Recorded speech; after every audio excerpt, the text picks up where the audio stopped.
So when I had the opportunity to come, it seemed like a great opportunity. A couple of weeks after the Ryder Cup to come experience this wonderful country. And you arrived here this morning. You've not had too much time to look around, but what have you made of any initial thoughts about I had a club? few travel delays getting here, so I was meant to get in last night. Ended up getting in this morning. So, yeah, obviously a very unique golf course. It's very close to the centre of town, and unique in terms of how narrow it is, and it's an interesting very old school kind of golf course in terms of it's not just stand up there and hit drivers. A lot of guys won't bring their driver out of the bag this week, I'm sure. So a very unique sort of challenge this week, which again I think for someone my age and how far I hit it, maybe that's a good thing. Well, we wish you the best of luck this week, so we'll open up for questions. We'll go to Joy first here in the centre. Hey Luke. Welcome to India. What I wanted to ask was that after all the highs of the Ryder Cup win, how much time did it take for you to, transform your mindset towards playing tournament golf? What's the process that you had to go through for that? To be honest, I'm not sure if I have. Yeah, it happened after Rome, and it's kind of the same with this one. The captaincy really does, the lead up to the the Ryder Cups. You're spending 5 or 6 weeks just thinking about all kinds of different things, partnerships, pairings, the golf course, the gifting, there's just so much that goes into it that your mind is kind of clogged.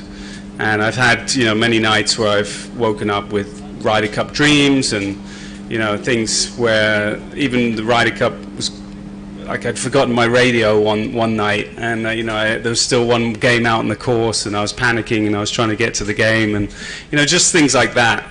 It just takes a little bit of time for you to settle down. So I think actually coming here, playing a tournament will actually help. It'll get my mind more back onto what I need to do this week. So it's a fun problem to have after a win in the Ryder Cup, but I'm excited to kind of get back to playing.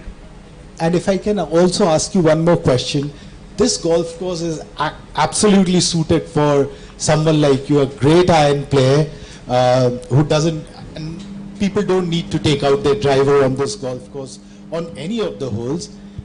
You chose well when you are planning to come back, but can you just talk about that part of it, that how this golf course could be what you're looking for as a player? Yeah, I think modern day golf is you don't think about course management so much these days. You're just trying to hit the ball as far as you can and hope you can get as close to the green as you can, and that gives you a better statistical option to get to make birdies. Whereas this course, the penalty for missing the fairways, I haven't been out there, but I've been told it's quite severe. So it really makes you think, and so you're having to dial back and hit clubs that will give you a better chance to hit the fairways. So long irons, rescues, less than driver. So again, I think it creates a little bit more thought process, a little bit more course management. You've got to plot your way around a course like this, and again, going back to my good days as playing, those are the courses I really loved. The Hilton Heads, the places like that. So again, excited to go out and play it tomorrow in the morning and in the Pro-Am, and I'm pretty sure I already kind of haven't played it yet, but I have a good sense of what it's going to feel like. Okay, Luke, does that come into your thing at any time? Yeah, I always still believe in the back of my mind that I can put 4 rounds together and have a chance to win. I think in the last few years, looking at my results, my expectations have definitely changed. But I still like to work at it. I like to see if I can improve. I like to put myself in those situations where you have good rounds and you feel those tensions, the energy flowing again, and it's just nice to kind of experience that. it's always going to be hard for me to win. I certainly haven't put enough time in individually in my game in the last 6 months, especially leading up to New York. Yeah, I still feel like there's some good stuff in there, and you never know, especially around a course like this. And also, I mean, you're leading, or you have been leading for the last 4 years, a group of really talented players who you're interacting with. So at this stage, at 47, 46, do you still feel you can learn from these guys, things that they bring to the table as players? Is there anything that you can, add to your repertoire of golf, so to say? Yeah, definitely watching them. You watch a lot of golf as a captain during the matches, and it's impressive how good these players are. From both sides. It's you hope you learn a little bit from just being around great players like that, but it also makes you a little bit envious that maybe they have shots that I don't have anymore. But I think even when at the height of my career I was able to win tournaments even when I didn't have my best, and be very smart about my golf and how I practice, and I think there's still some benefit to having that experience, and maybe around a course like this that might come into play a little bit more this week. Okay, still staying on the left here. Yeah, hi Luke. So I want to ask, there's a perception that your style is very calm. Can you maybe think of the last case where you were genuinely frustrated? Every day I get frustrated on the golf course because, I feel like I should be hitting shots, and then a bad one will come out, and I just don't know where it comes from. So, yeah, I get frustrated on the golf course all the time. Maybe don't outwardly, project it as much as some other players, but there's a lot of tension and a lot of there's still that willingness and that wanting to play well and hit good shots always. One more question, if I may, a little more of a fun one. If, let's say, Rory were to take your crown someday, maybe be the next captain of the Ryder Cup, what qualities do you think make him such a good fit for the role, possibly? Well, just the fact that he loves the Ryder Cup more than anything. He made it quite evident that winning an away Ryder Cup would really be the icing on an amazing year that he had this year. So, he loves what it represents. You've seen the emotion from losing to winning, and anyone that has that passion for a Ryder Cup, I think, would make a good captain. Hi, Captain. Okay, further back first. Hi, Luke. Can you hear me? Oh, no. Get a little closer, maybe. Hi, Luke.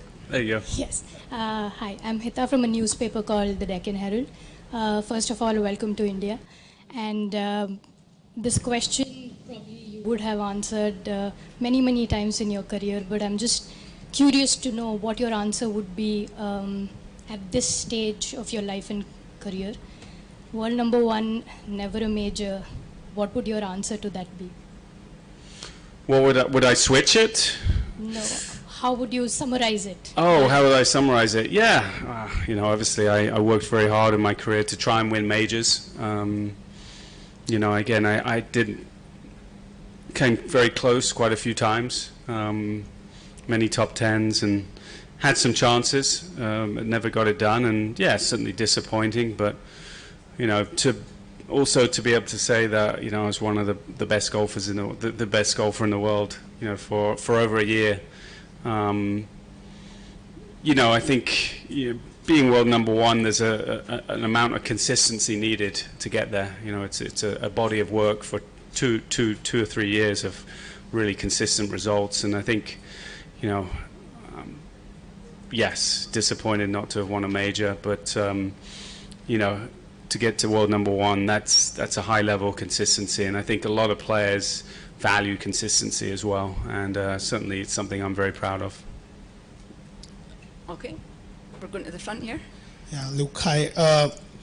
How do you react to the term when you are called the greatest captain of Europe? And also one more thing that I'm very intrigued to ask, will you be there for the 2027 edition of the Ryder Cup as well? Well, I'm trying to still enjoy this one. Yeah, whether I'd be a captain or whether I'm not a captain, you know, if I'm not a captain in 2 years' time, and the captain wants me to be there, then I'm sure I would be happy to help him in any way he wanted. But yeah, it's pretty humbling, you know, when someone says, you know, the greatest captain. You know, maybe it's a little bit of a reaction in the present moment, but you know, I certainly I've given a lot to it and very happy with the results that came about it. But you need those 12 players, you need the backroom teams, you need the vice captains, you need so many others to make that happen. And it's certainly, you know, I play a role, but I play a small role in terms of a larger picture. And I certainly couldn't do it with the amazing support we have behind me. All right, just staying in front here. Hi, Luke. I'm Samar Sikka with NewsX. Congrats on the Ryder Cup. If I may say, what an incredible show of grit and strength through the 4 days away from home. My question is, can you walk us through your process of preparation when you come to a new place you haven't played at before? Very high expectations just off the back of a Ryder Cup win. And the challenge that presents, especially if that process has changed over the years from when you were at your peak to now finding new ways to win. What's that like, if you can share some insights? Yeah, I don't think it's that the preparation doesn't change too much. It's just the amount of time that I've put in is probably a little bit less than when I was at my peak. Again, my focus has been really the Ryder Cup for the last 3.5 years. But yeah, you look at a golf course and you see what the demands are and you try and work on certain things. So, you know, I would have hit more long irons on the range last week, a little bit more rescues, you know, have an understanding that you're going to hit those off the tee a little bit more. But my preparation, again, you know, I try and be very diligent about what I'm doing in terms of all parts of my game. So I don't practice as much, but I try and practice very efficiently. You know, I go to the course or the range with a plan, and you know, I stick to that plan and really try and figure out you know, what the course demands and how I can get the most out of myself. Just a quick follow-up. You're an experienced campaigner with the Ryder Cup. There's a push across tours now on you know, promoting golf in emerging markets. India, post-COVID especially, has picked up a lot with a lot of leagues. Do you think there is place on the calendar in the willingness of a Ryder Cup for Asia, if you will, or something similar around those lines, where a lot of emerging market talent can, outside of the US and Europe, can show up and you know, prove their place in the world? Have that as a venue, as a Ryder Cup? Is that what you're asking? You know, even players outside of Europe and US in emerging markets have a Ryder Cup style of play or a Ryder Cup style of tournament. Yeah, I mean, something like the Eurasia Cup. Yeah, we've had some of those events before. I think the fans and the golfers love match play. I think it's unique, and to have something you know, similar to the Ryder Cup, the President's Cup, you know, that included maybe a little bit more Asia-centric, could have some great value. You know, it would take some time. It would take some time. I think, you know, the Ryder Cup is considered one of the greatest team sporting events because of the history. But certainly, I think, have the fan base, have the opportunity to do something like that, yes. Okay, we'll take a last question from Joy. Luke, I mean, you had an amazing set of talent at your disposal for the past 2 Ryder Cups, but you still had to kind of instill that winning mentality. As a captain, you needed to motivate them. I'm sure many Indian junior golfers, as well as those in the region around Asia, would like to hear from you as to how do you produce a them inspired, you know, that makes them want to win. And you know, we talk a lot about our history. We talk a lot about the players that came before us.